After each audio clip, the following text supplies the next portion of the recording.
It's the TMI Show. We're back. Sorry I had to go away for a moment, but I was not set up properly.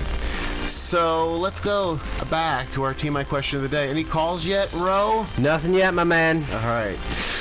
So let me read this post I saw that really was very odd. This is from a guy named Gordon. This is someone that thinks that atheists should be used for meat. For meat? Meat. People should be used. It doesn't sound like Soylent Green. Yeah. You're eating people. People.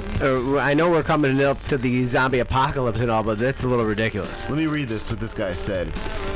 I guess this is responding to an atheist post. He said, "You believe you are just another animal. No soul, no spirit, like you said, just a few cells. If that's what you think, then why can't we use you for meat? I mean, maybe you'd engage in crime or something immoral." So he's assuming that if you don't believe in God, you're going to be a bad person.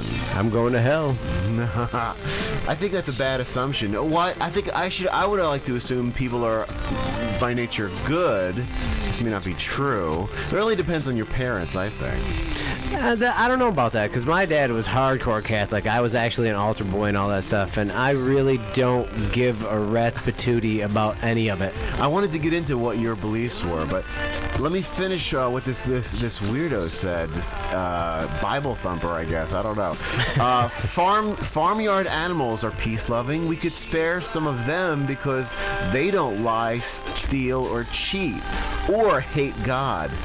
Geez, I don't think animals have the capability of doing any of those things. So is he mad at the animals because they don't go to church on Sundays? Yeah, I think if any of those animals could do any of those, they'd be in America's Got Talent. That's true. Atheists, on the other hand, being without a soul and spirit and claiming to be just animals, we could use for meat. And we could save those chickens for egg laying and the cows for milk. We could even have a Democratic vote on it. See, at the end, he slipped in a little Democratic dig. Democrats, because of course, Democrats are more forgiving of people. Well, they use animals as their logos. I know, that's true. Elephants and mules. Yeah. So let's talk Asses about and trunks. Let's talk about religion for a second. So Okay. you were an altar boy. What does that mean? You were altered in some way when you were young? I was touched. You were touched by a priest? Oh, no. You basically, I did it to get out of school, because the school that I went to was right next to the church, which was weird. Being Puerto Rican and all, my father was pretty hardcore Catholic, so I was brought up that you're supposed to go to church on Christmas, Easter. Yeah, sure. Boring. Yes, I know. Boring. I agree. It was just a great time on Sunday to take a nap between 10 and 11. You get up, watch your cartoons, you go to church, take a nap, go home. Right. But your job was to walk around with a collection plate because Jesus needs your money. But Jesus cannot pay taxes on the money collected. No, he doesn't have to. He doesn't have to. No. And that's a good deal. But then you would. The main reason why I got into it in school was because they would get you out of school. You would have to go to the funerals and you would have to dress up in your little whatever robe, and then you had to help him get the little smelly stuff and you smelly would get stuff. Those little like frankincense or whatever, and it's a metal thing and you swing it. Like so yeah, I've seen that in movies. So you got out of school for like a good hour, and if it was close to the end of the day for somebody's funeral, you got out of school early and you just went over there and slacked off and you didn't have to pay attention. Well, the problem I have with religion is I think a lot of religious practices were come up with. This is I'm poorly stating this, but when the world was flat, how many years ago was it that mankind thought the Earth was the center of the universe? The sun rotated around the Earth. People didn't know how the world worked, and there wasn't a police force, a big police presence.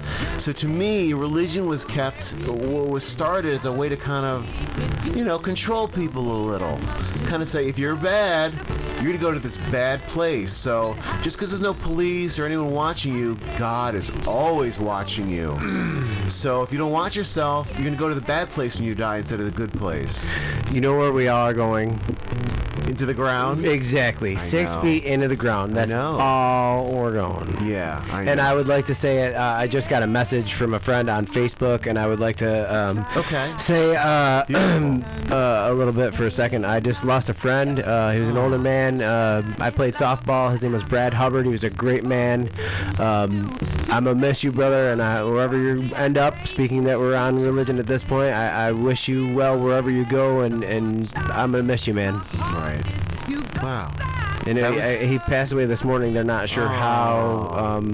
How old was he? He was later 40s, early 50s. Really? He wasn't real old. Oh, no. I played softball with him for a long time, and I'm a little. I don't even know. A little lost for words at the second because I just got told. So. Man. Well, he's. We just talked about this. You don't go anywhere after death. Now someone died. This is really. You're bumming us all. It's odd. Really bumming. Anyway, let's get off. Let's get back to the that subject. I think religion was come up as a way to control man. And my problem is in my lifetime, I've met a lot of people who claim to be religious and ended up being some of the biggest scumbags I've ever met. Dishonest, unethical or unethical, just not good people. But they claim to go to church every Sunday. I've got a way. Write-off. I've got a way to weed that out. Oh yeah, what's that? 60% of the time, if someone has a Jesus or a cross tattooed on them, they have no idea what it's about. 60% of the time. See that a lot. Yeah, my roommate has that too.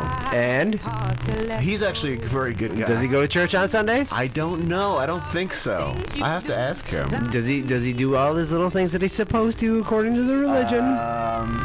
I think, like most people, he's kind of a little laid back about that stuff. I think. I have a feeling. Because to me, it's like Sunday is your day of rest. Why do you want to go somewhere and have someone tell you how to live your life? I was never raised. I was raised to be Jewish, but not really even seriously. I had a bar mitzvah, but after that, I was like, you're done. You're done. But I think the golden rule is a great way to live your life because it really covers everything. The golden rule, if you don't know, is treat others how you want to be treated. Now, you don't need someone to tell you this. It's kind of like one line, and it's very easy to remember. But that's kind of my thinking on it. Now, listen, the TMI show is all about live and let live. If you enjoy religion, if you find comfort from going to services or mass or whatever you call them, please enjoy it. But if other people, well, for Jews, it's services. Now, giggity. But if it's something that you're into and someone isn't into, don't make them feel bad. Don't push it. Want to make them into meat to serve people. It's everyone's individual beliefs. And to me, honestly, if we didn't have religion, guess what we wouldn't have? We wouldn't have terrorists. Because the terrorists believe that their religion is better or better than our religion or your religion, whatever. Yeah, they attack the banks. If you remove religion from the world, overall, I hope people would love each other and just say, why do we need some man in the sky watching us? Why can't it just be a good person, follow the golden rule, be good to each other? Because that's common sense, isn't it? Well, you would think, but again, common sense isn't all that common anymore. It certainly isn't. And yeah, that's pretty much what I think of it. Now, if we have other points of view, please feel free to call in at 770-257-WSCT. So until then, we're going to come back in just a minute. We're going to play a couple tunes for you. We got Pink here, so we're going to pump it up.